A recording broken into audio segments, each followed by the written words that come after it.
Hi everyone, my name is Tia. Happy October. I just got back from teaching middle school today. I'm so tired, but I feel like I have read so many good books lately that we have to talk about it. August and September were absolutely the months of reading for my physical TBR. I got through 8 on my physical TBR. I read 14 books these last 2 months. So let's talk about them. I have my reading journal next to me. And then I conveniently have, here, let me show you. Look at my floor right now. There's 1, 2, 3, 4 piles of books. And let's just talk, let's just chit chat. I'm so tired. Teaching middle school is no joke. If you think about your middle school teachers, just remember that they are truly heroes. They are the backs of which society is built upon.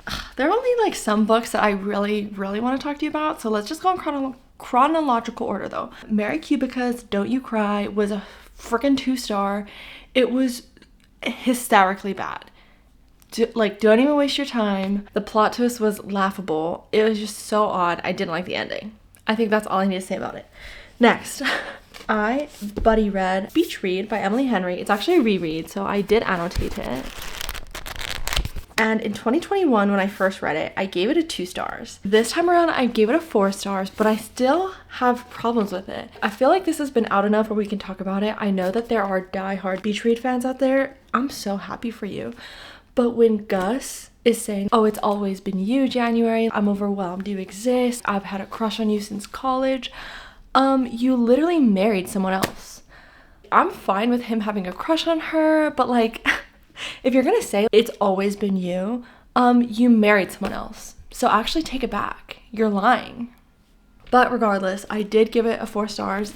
Now that I know going into it that it's like much more women's fiction than like a contemporary romance, that lens, I don't want to show you his butthole. And I love dissecting her relationship with her family. All that was really good. But the romance and everyone simping for Gus, like I still have questions for you.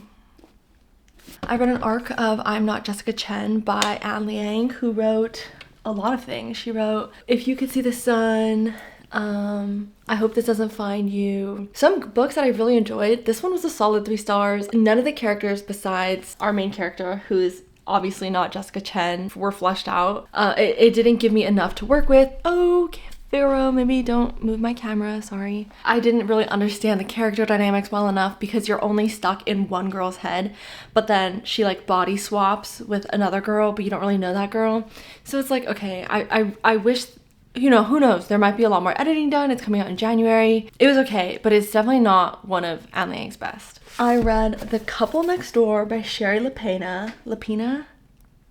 Absolutely ate this up. The audiobook was so good. I had such a good time because I really didn't know who to turn to. The Couple Next Door is about a couple who leaves their baby at their house to go to a neighbor's dinner party. Like, oh, we're right next door, you know, we'll check in on her every 30 minutes. She'll be fine. They come home at like 1 a.m. after the dinner party. Boom, the baby disappeared. Oh, are you guys kidding me? Of course, you left the baby at home. So you're finding out in real time with the perspective, I believe, of like the mom, the neighbor, the investigator, like who is really at fault, like what happened. I was gagged the whole time. I was so interested. I really like the ending. It's super tiny as well, very short, and I really like this one. So I gave it a 4 stars. Also really short, really good, gave it 4 stars, is Kitchen by Banana Yoshimoto. I buddy read this with Jillian. We wanted to read it. I mentioned this in my previous haul, but like Brian Washington rereads this every year. I love Brian Washington, so does she. I really enjoyed it. It is translated fiction from Japanese, and it is about grief and life and love. Super short, but really does pack a punch. I believe there are 2 or 3 stories, but I really liked it and I would totally recommend it. The last 2 in August, we're just gonna gloss over really quick. I read Such Charming Liars by Karen McManus as an audiobook because I love that woman's writing. YA mysteries is one of my favorite genres ever. It's like a comfort genre to me. They're like spooky, but not spooky enough that I get too scared. I've read, I think, all of Karen McManus's works, and this is a 4 stars. It took me, I think, a week or so to really get into it, and knowing me, if I'm not like absolutely wrapped in a book, it will take me quite a while to get through, because if it's a good book, I'll go through it in a few days. But Such Charming Liars, I like picked it up, put it back down. Our main character, her mom and her grandma, I guess, her grandmotherly figure, are kind of involved in this like jewelry scandal. The mom is like, I don't really know if I want you going into like the jewelry stealing business, and so you kind of follow them on a last heist.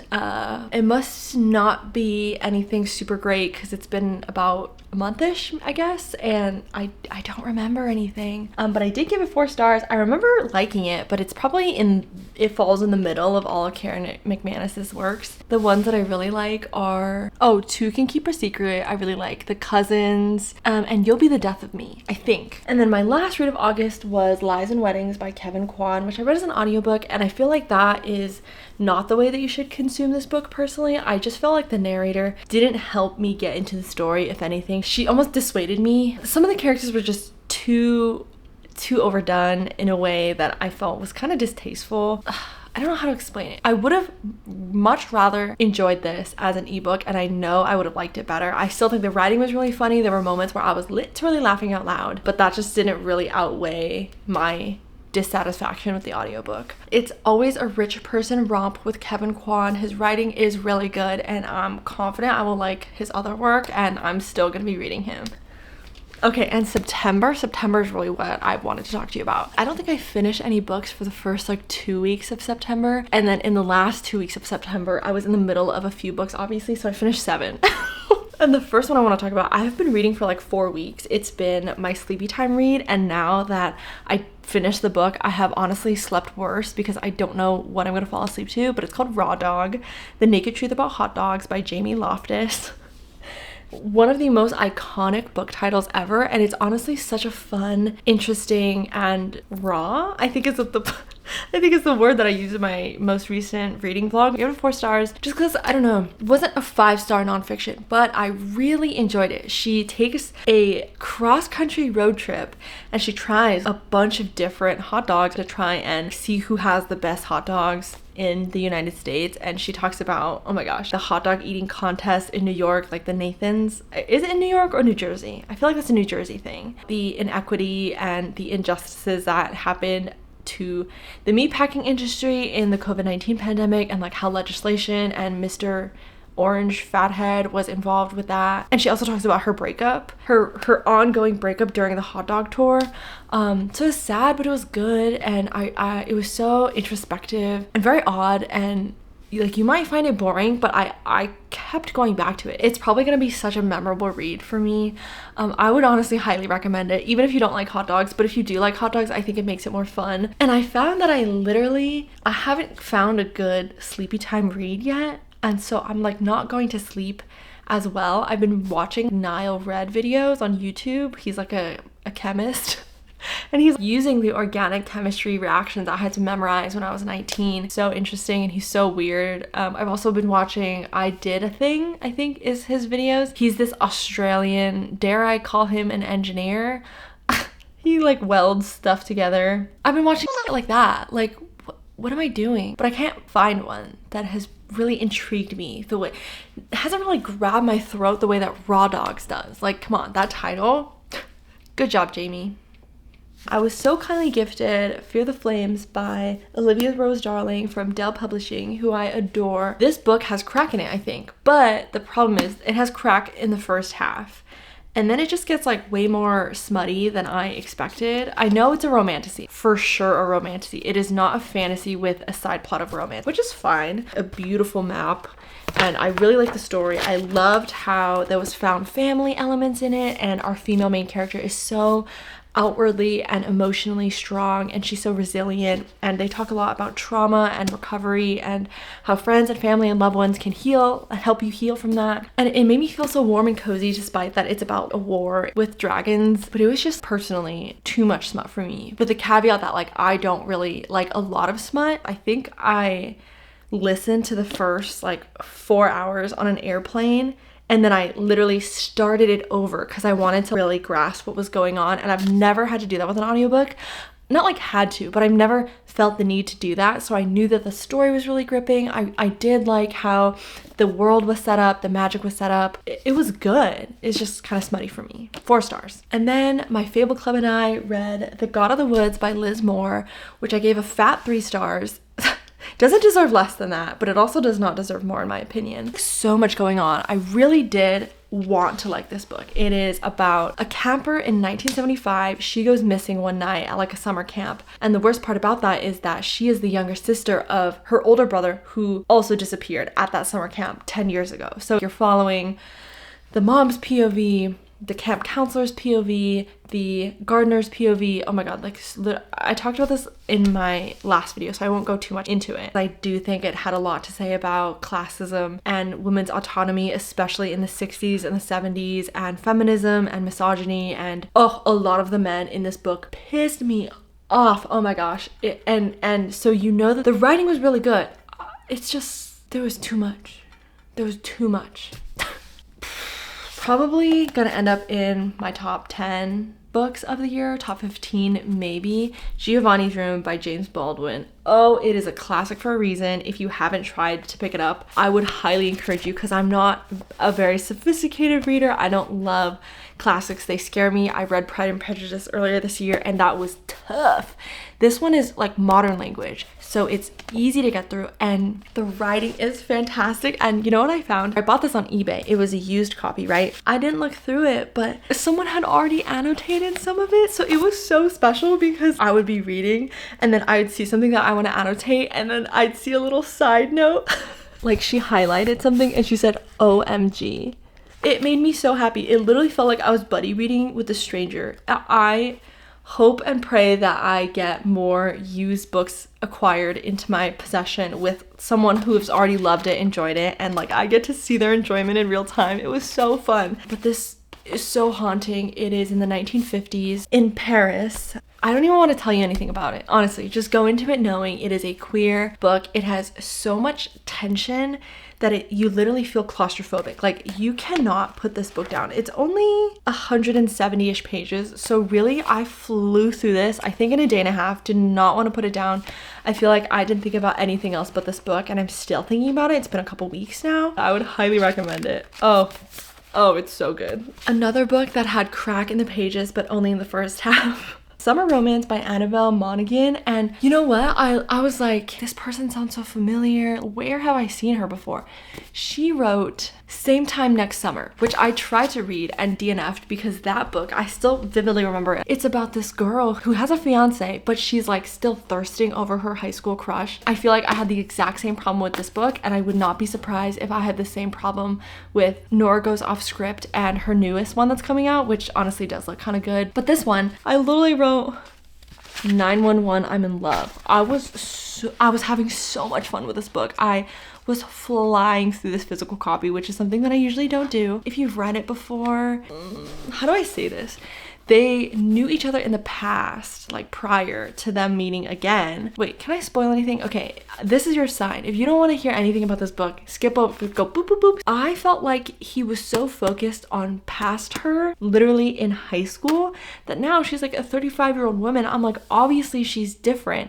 Yes, you still believe in the best in her, but you're constantly bringing up things from high school. So cringe, I can't. I'm 10 years younger than this character, and if someone kept quoting something that I said in high school to me, actually I would sock them in the neck. It was almost like he didn't like her in the present. He only liked her for the idea of who she used to be, and that is what real, like, I was like, wait, I don't actually really enjoy this at all anymore.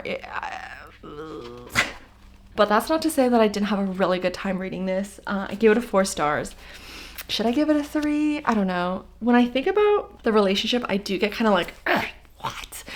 So maybe it is a 3. That doesn't take away from the fact that it's a really good, really fast read. And I did really enjoy the journey that we take with our female main character. I'll say that. But I don't know about the romance. So do with that what you will.